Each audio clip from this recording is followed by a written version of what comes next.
Maintenant, on va faire un tour dans un tribunal encore, je crois. Oui, là on va retrouver un homme qui est désigné, comme ça existe aux États-Unis et un peu partout dans le monde, il est désigné pour être juré. Alors juré à un procès d'un homme accusé de meurtre et ce juré va découvrir qu'il est peut-être à l'origine de cet acte criminel. Alors, que va-t-il faire, un problème de conscience, se protéger ou se livrer?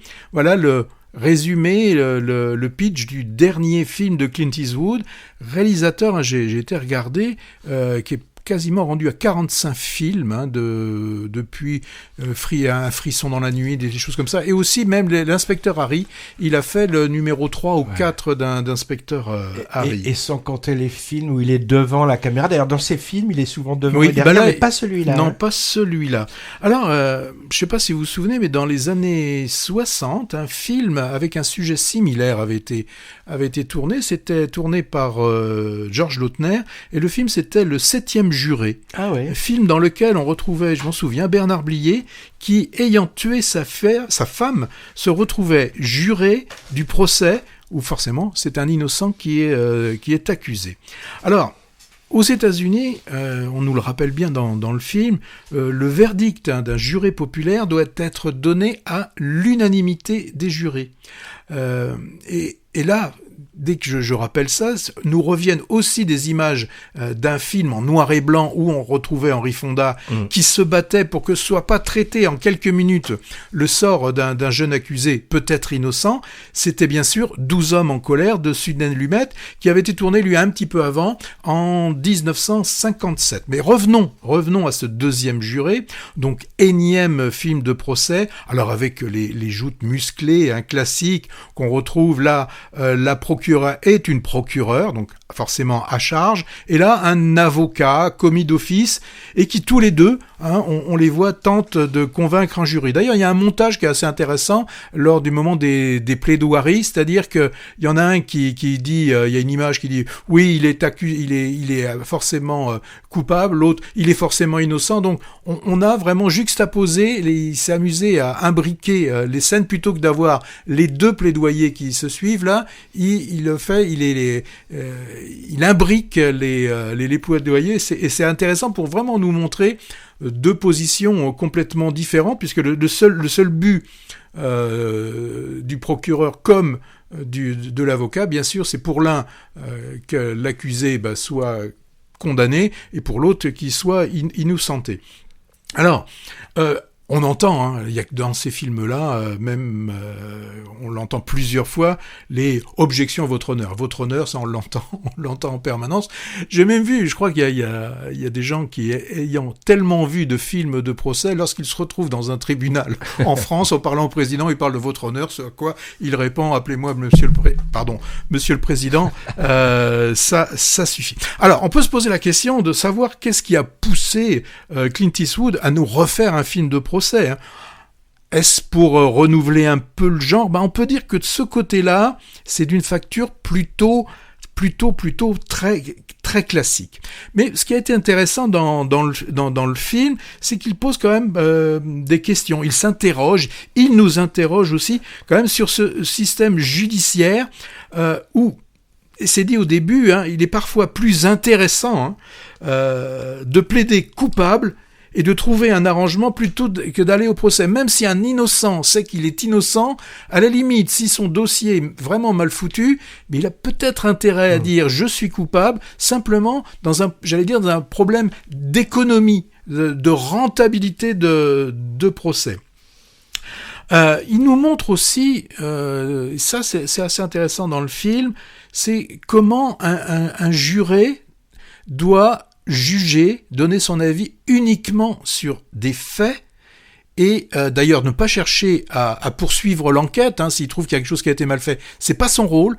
On lui expose des faits, et avec ces faits, il doit se forger une opinion. Et dans cette opinion, bien évidemment, on lui demande d'enlever tout ce qui peut être émotion. Si c'est le meurtre d'un enfant, il faut pas que lui se dise si c'était mon enfant, etc. Il ne doit juger que les faits. Donc ça c'est quelque chose qui est aussi intéressant. Il y a aussi on le retrouve souvent dans le cinéma américain, cette volonté, c'est ce qui les sur quoi souvent ils reviennent, c'est la rédemption. Est-ce qu'un homme est-ce qu'il peut changer? Est-ce que le droit à l'oubli existe finalement? Quelqu'un qui a été alcoolique, est-ce qu'il restera alcoolique même si ça fait 10 ans qu'il n'a plus touché une goutte d'alcool? Alors, la rédemption, c'est souvent les thèmes des films de Clint Eastwood. Oui, ça on sent que il y a ça aussi un peu dans les films de Woody Allen, le côté coupable, innocent, on se souvient de Match Point, crime et machin là. C'est film plus à la fin. Plutôt que les comédies ou les films sérieux, on va dire. Alors, il met aussi en lumière ce qu'on pourrait appeler presque un jeu qui existe entre la procureure et l'avocat. Et là, c'est peut-être pour moi un des points faibles du film. J'ai eu de la difficulté à croire que la procureure puisse rencontrer l'avocat en dehors du procès et aller boire un coup ensemble. Voilà, autant je peux comprendre que deux joueurs de tennis se battent sur le terrain et après puissent aller boire un coup, ça peut être aussi le cas de la troisième mi-temps. Là, j'avais un petit peu de difficulté. J'ai aussi petite difficulté avec le fait, justement, encore sur cette procureure, qui, parallèlement à son métier de procureur, est dans une séquence pour être élu procureur général de l'État, et donc, bien évidemment, elle va être intransigeante, elle montre là qu'elle est pour l'ordre, etc., etc. Donc il y a de la politique aussi. Voilà, il y a de la politique, ça m'a un petit peu gêné. L'interprétation aussi du personnage central de ce juré numéro 2, c'est Nicolas Hoult, un Anglais. C'est pas parce qu'il est un Anglais que j'en parle, mais c'est parce que j'ai trouvé son jeu un peu prévisible et il nous montre souvent des émotions et on le voit souvent je veux dire franchement, je le vois un peu trop larmoyé. Il y a une apparition intéressante, c'est celle de J.K. Simpson. Alors, J.K. Simpson, ça vous dit peut-être rien comme ça, mais si je vous dis un professeur féroce, intraitable dans un film, où on avait un certain Andrew qui rêvait d'être un des meilleurs batteurs de jazz, et le film c'était bien sûr Whiplash. On a aussi Kiefer Sutherland qui fait partie qui est là aussi.